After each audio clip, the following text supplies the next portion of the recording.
Bagaimana caranya husnul khotimah? Ada 3 cara husnul khotimah. Sebagai ujung ceramah saya, bagaimana husnul khotimah? 1. Husnul khotimah itu dengan malakah berzikir. Malakah itu kalau orang Jawa melekat. Kalau orang Jawa prigel, tahu prigel?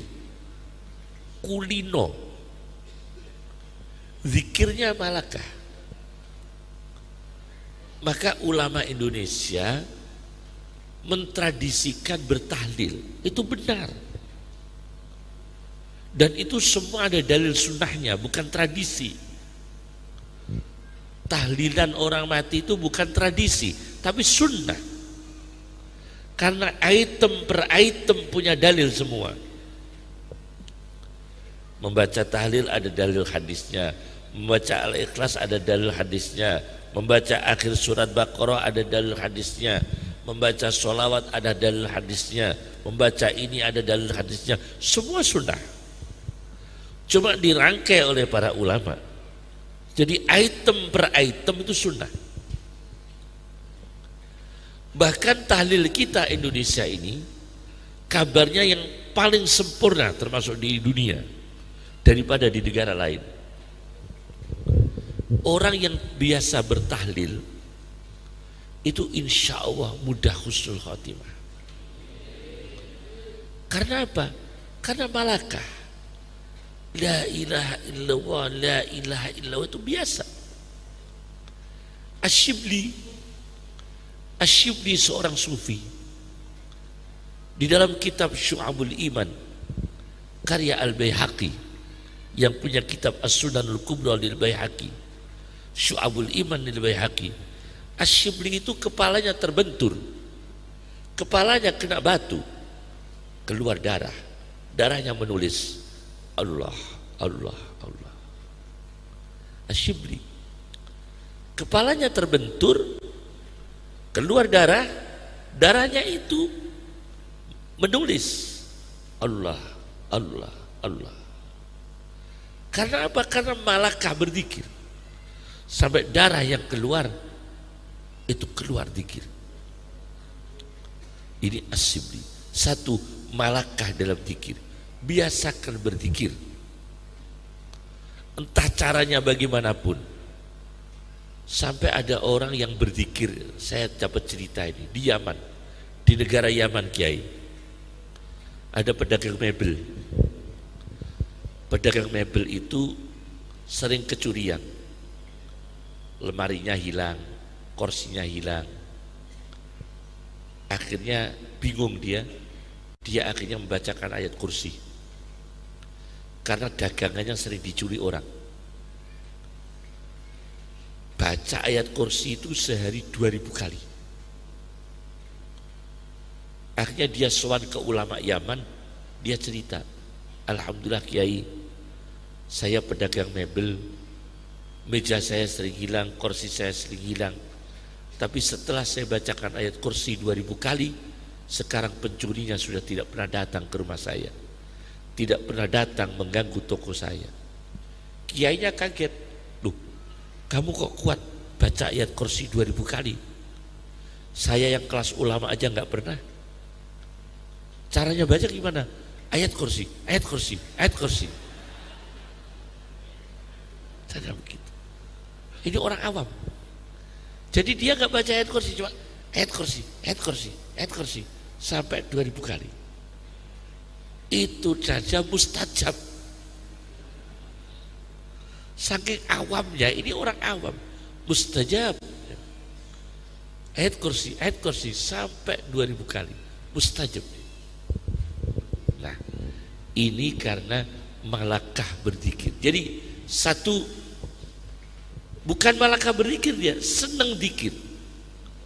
Jadi 1, orang yang husnul khotimah, memudahkan orang husnul khotimah.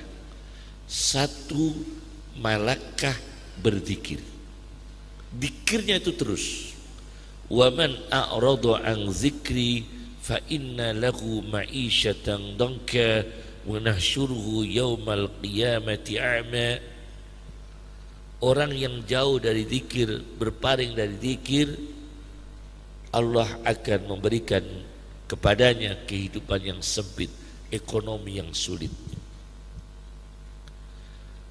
Bahkan ada sekelompok copet, Pak.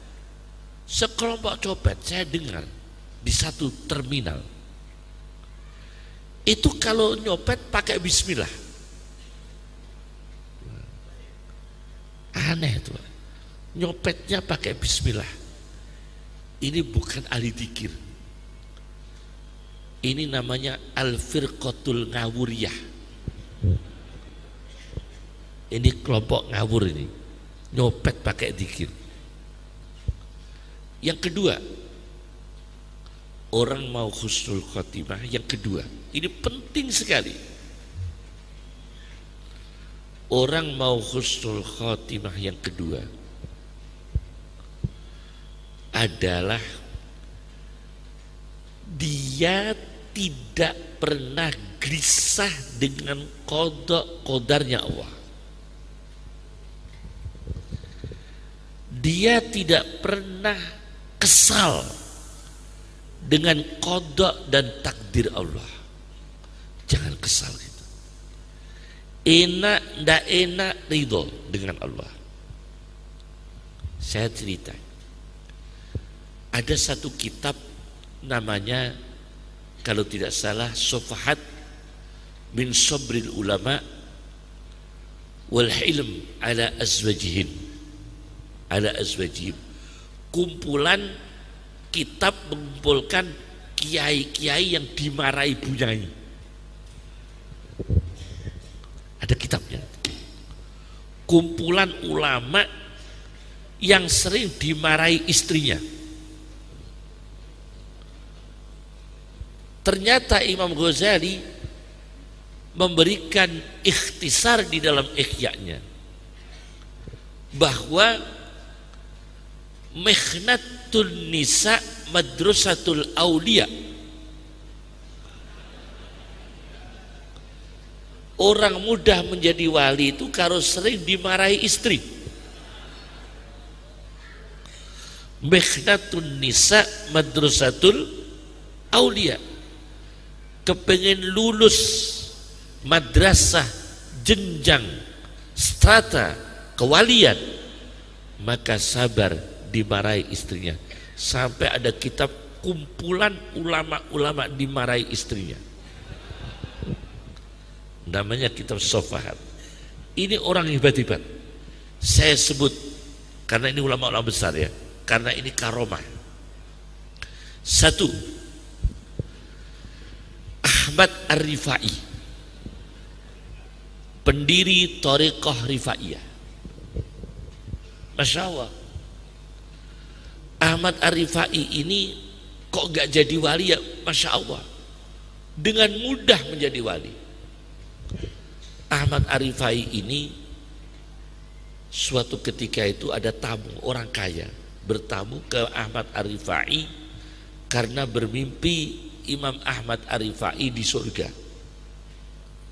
Maka dia sowan, begitu sowan di pondoknya Syekh Ahmad Ar-Rifai, melihat Syekh Ahmad Ar-Rifai itu sedang dipukuli istrinya dengan alat-alat dapur. Pendiri Thariqah ini, Syekh Ahmad Ar-Rifai, pendiri Thariqah Ahlussunnah wal Jamaah Rifaiyah, dipukuli dengan alat dapur. Apa alat dapur itu? Entong, susuk, apalagi itu ya, irus ya. Sampai bajunya Syekh Ahmad Rifai itu hitam, lutang-lutang. Akhirnya tamunya kaget, ulama sebesar ini, Syekh Ahmad Ar-Rifai yang karomahnya terkenal seluruh dunia, kenapa dipukuli istrinya? Tanya kepada santri, Kenapa para santrinya membiarkan, tidak menolong kiainya dipukuli, bunyainya? Kata santrinya, penjenengan tamu tidak tahu ya, Syekh Ahmad Arifai itu sejak nikah sampai sekarang maharnya belum dibayar. Ternyata maharnya belum dibayar. Masya Allah. Jadi istrinya sensitif. Begitu ada apa, sensitif, mukul. Karena maharnya belum dibayar sampai hari itu. Berapa maharnya? 450 dirham. Oh, kalau begitu saya pulang. Saya akan ambil uang, mau saya kasihkan kiai supaya melunasi maharnya, supaya kiai tidak dipukuli lagi oleh istrinya. Hanya datang, Syekh Ahmad Rifai, saya bawa uang 450 dirham, tolong penjenengan terima supaya tidak dipukuli lagi dengan istri penjenengan. Kata Syekh Ahmad Rifai, kamu itu gimana? Kamu kan melihat saya di surga ya? Oh iya betul. Nah itulah, karena saya sering dipukuli istri saya, maka di surga. Masya Allah. Itu ridho namanya. Makom apa? Makom ridho. Kemudian saya baca dalam kitab itu juga, Qadiyat itu orang hebat. Rumahnya mana? Maroko, yang kemarin diluk-lukkan ternyata tidak masuk nomor 3. Maroko, bolanya diluk-lukkan kemarin ya. Hampir nomor 3, akhirnya juara 4, ya kan? Juara 4 kan ya? Seperempat final dia juara 4. Tidak masuk juara 3. Qadiyat itu orang Maroko, punya kitab Asy-Syifa. Man qara Asy-Syifa syafahuwah. Kalau kita sakit, naudzubillah, semoga sehat terus. Kalau kita sakit, bacalah kitab Asy-Syifa. Man qara Asy-Syifa syafahuwah. Qadiyat itu pinjam kitabnya kawannya, manuskrip, tulisan asli, karangan asli. Namanya ulama, hobinya kitab. Ulama itu hobinya kitab, harus hobi kitab. Kalau tidak hobi kitab, bukan ulama. Ulama itu harus hobi kitab, karena ulama kok hobinya selfie, tidak pantas. Hobinya harus kitab, hobinya harus ilmu, karena ulama hobinya ilmu, wajar. Ulama hobinya ilmu. Qadiyat saking senangnya ilmu, pinjem karya temannya itu, manuskrip. Begitu dilihat, seneng, dibaca terus. Istrinya tersinggung. Gara-gara kitab ini jarang bercanda dengan saya.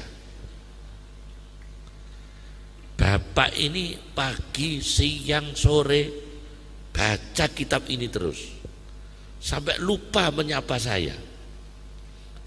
Istrinya marah, kitab itu dibakar sama istrinya, dibakar. Padahal itu kitab pinjaman, dan pinjaman tidak ada duanya karena itu tulisan asli, manuskrip, belum dicetak. Masya Allah, dibakar oleh istrinya. Qadiyat bingung, tapi karena sabar ridho dengan Allah, Allah menurunkan karomah. Qadiyat terus mikir, udahlah, terpaksa saya tulis lagi seingat-ingat saya. Akhirnya kitab yang sebanyak itu halamannya ditulis oleh Qadiyat, huruf per huruf ditulis seingat-ingatnya, karena udah dibakar. Begitu yang punya datang, dikasihkan persis, tidak ada satu huruf pun yang salah. Oh ini Pak, maka kepengen jadi wali itu syaratnya seperti itu.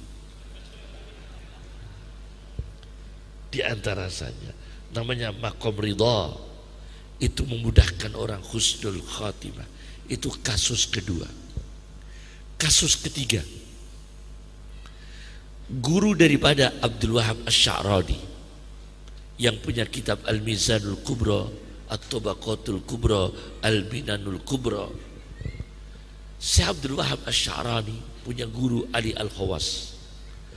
Ali Al-Khawas ini maha gurunya Imam Sya'rani,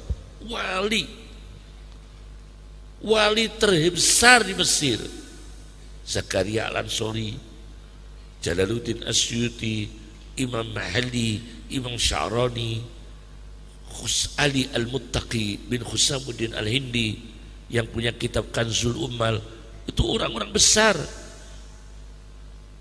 eranya itu, tapi dia dari India. Nah, Ali Al-Khawas itu Masya Allah seorang ulama besar. Beliau itu sering dijotak istrinya. Tahu dijotak? Didiamkan. Suatu ketika perjalanan dari Mesir ke Hijaz, dari Mesir ke Arab Saudi, selama perjalanan satu kata pun tidak disapa istrinya.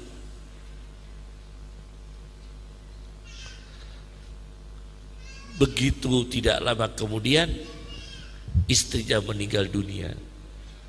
Ali Al-Khawas menghormati istrinya yang meninggal dunia, sampai ketika mengubur istrinya bawa bendera putih, royah bayda, bawa bendera putih, mengubur melayat, membawa jenazah istrinya, membawa bendera putih. Saking cintanya pada istrinya.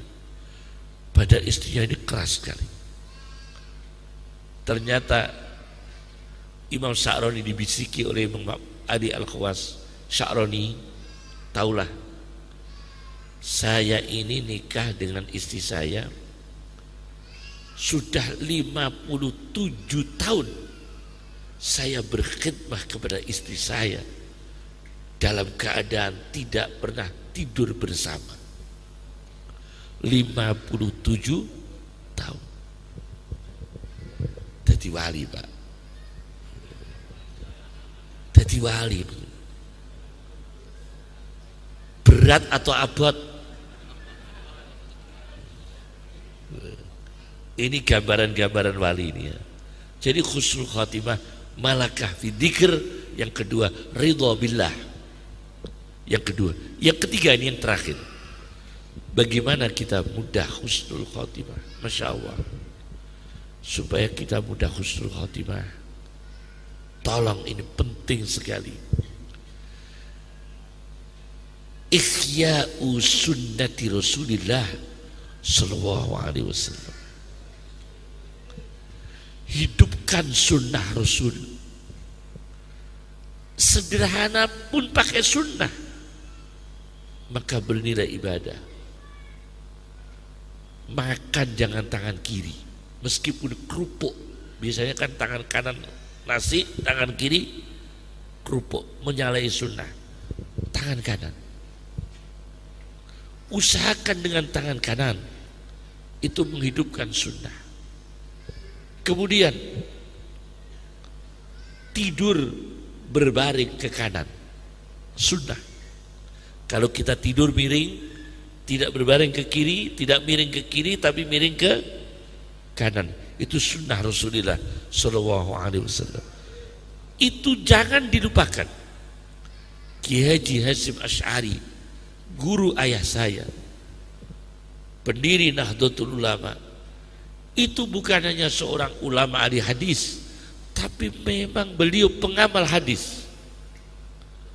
Bukan hanya dia ahli hadis, bukan. Maklum Hadratus Syekh Hasyim Asy'ari ahli hadis itu maklum. Tapi memang beliau mengamalkan hadis. Masuk ke toilet, masuk ke kolam, nggak pernah lepas kopiah. Karena Rasulullah SAW itu kalau masuk toilet, masuk kolam, kepalanya tertutup, tidak pernah dibuka. Maka Mbah Hasyim Asy'ari kalau masuk kolam pakai songkok. Sunnah. Pakai sunnah semua.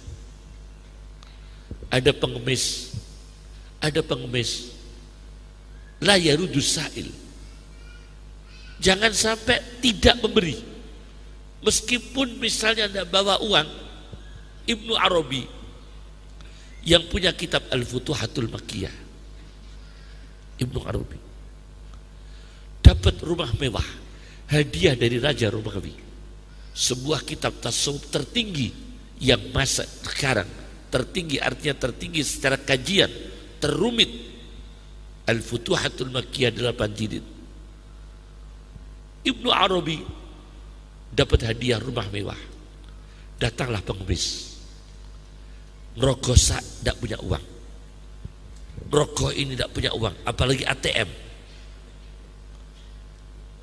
jajan tidak ada, air minum tidak ada, sampai meja saya tidak ada minumnya.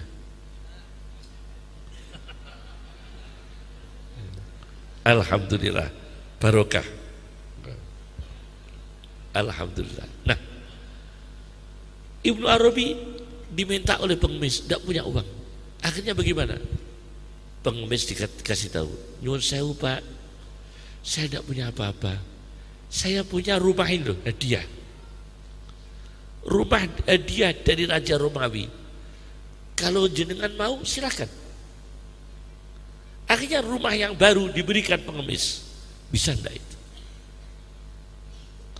Itu Ibnu Arabi yang punya kitab Al-Futuhatul Makkiyah.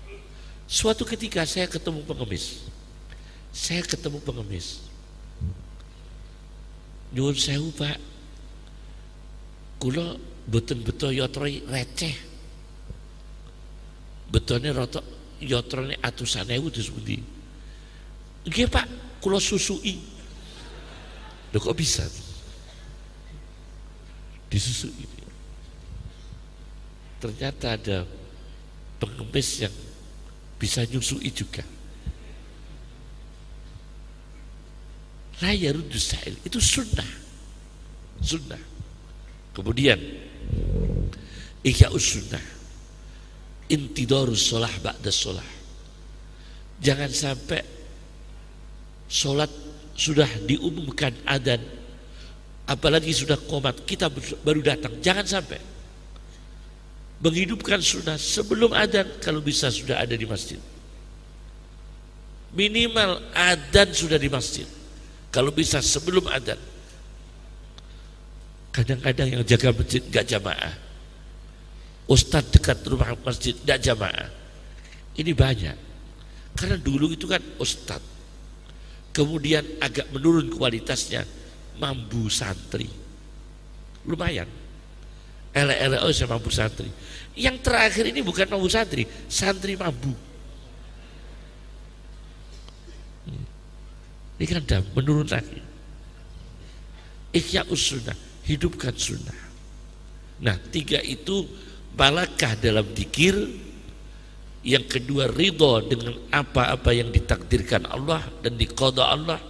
Yang ketiga adalah menghidupkan sunnah Rasulullah Sallallahu Alaihi Wasallam. Itu insya Allah kita akan dimudahkan husnul khatimah. Saya baca, ini kebiasaan orang Indonesia. Kenapa orang Indonesia ini kok seneng nama-nama ulama dikasihkan nama pada anaknya, padahal tidak ada artinya. Artinya tidak ada maknanya. Seperti orang Indonesia, putranya diberi nama Suyuti. Padahal Suyuti itu nama kota Asyut di Mesir. Jadi kasih nama Suyuti itu sama dengan kasih nama Surabaya. Tapi orang dikasih nama Suyuti karena berkahnya Imam Jalaluddin Asyuti. Orang dikasih nama Ghazali, orang dikasih nama Rafi'i, orang dikasih nama Syafi'i. Itu kan tabaruk dengan ulama. Ternyata ada hadis, meskipun dhaif, tapi saya lihat di satu redaksinya itu hasan. Saya baca dalam kitab Tarikh Madinah Damaskus. Kitab Madinah Damaskus itu 80 jilid. Samanuna mujallad. Saya baca dalam kitab itu. Ternyata orang soleh meninggal dunia. Orang soleh meninggal dunia. Kemudian kita punya anak. Kita kasih nama dengan nama orang soleh itu. Allah akan menggantikan nasib yang baik bagi anak kita. Allah akan menggantikan keadaan yang baik bagi dunia sekarang. Allah akan memberikan keadaan yang baik karena berkahnya kita melanggengkan nama-nama ulama, mengabadikan nama-nama orang soleh. Itu ternyata ada khasiatnya. Ada khasiatnya. Dan itu hadis diriwayatkan oleh Ibnu Asakir dalam kitabnya Tarikh Madinah Damaskus.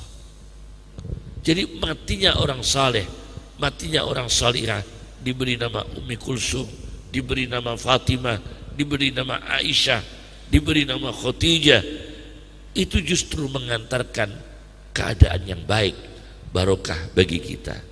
Inilah yang bisa saya sampaikan. Semoga barokah dan kita husnul khatimah, dan semoga para ulama, para kiai Taifur diberikan kesehatan, diberikan umur panjang yang barokah, dan semoga kita diberikan panjang umur yang barokah, yang hadir diberikan panjang umur yang barokah. Cukup dari kami. Assalamualaikum warahmatullahi wabarakatuh.